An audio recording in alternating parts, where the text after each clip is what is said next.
Ole Mizo Junior Production channel hi ila subscribe lo ni chuan khunga im lo subscribe sakdonia in chibai le vekule video hi kan up khat emema chan chu school na pangte kan nia video up to re kan nei thei sen lova description a khan phone number kan da a video englam pangpo ni se kan upload thei ti hi min lo sha sakdonia ole tun chuma hian sanga luilam pang hi kan soidon ni engwang nge English ho hian sanga tam tak liam pui hi YouTube lama en tur an nei zia le keni mizo in kan nei ngai lo le tero te bak mu tur kan nei lo enge chan ti hi ni ole lui kan kal hian engtin nge sanga man tur kan kal hian enge kan ken thin ti hi ni a then chu gen dan ai nang lo tlang pinga then chuan dynamo te chinai te sanga tur dang dang enge mo kan keng thinanga then chuan len khang ten a the sham chon kan tianga nia a then chuan hei kan man lo poi mi dang man tur thonia the the kan the patop chho in tam te man tu mangot en ti mai the ma se hi chu thalo ni sanga kan man don point nga kwai te len khang te bak mang luila chinai te dynamo te kan man hian tero te lak tlak lo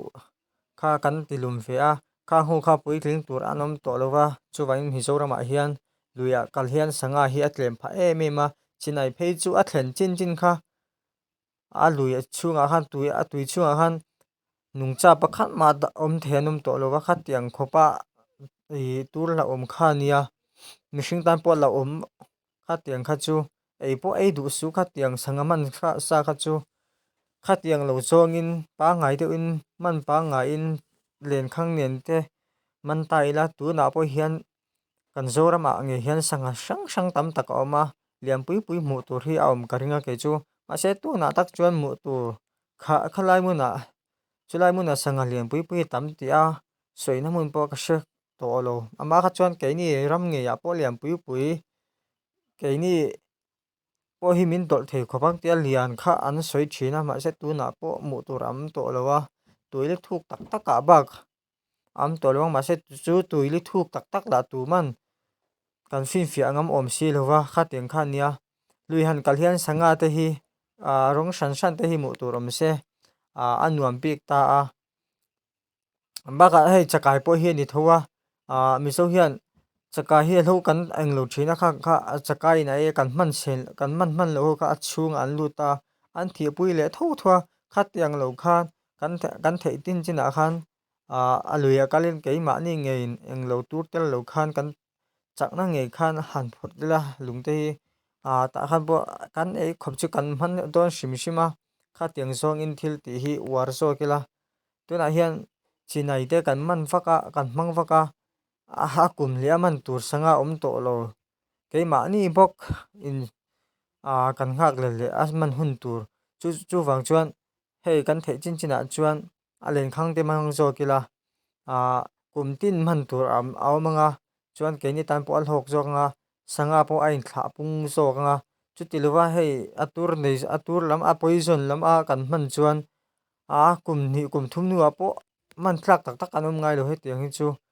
puitling man anom luwa kan tilum hle sela kha nia sanga hi ain thla pung chak lo soda baka ke ni zoram hi lui hi a tha tuina hi tal thiang lima sanga tui tak hi kan la ei thia ram danga phei chuan an khoina kha chop thele tu khat yang kha she chiangila ei po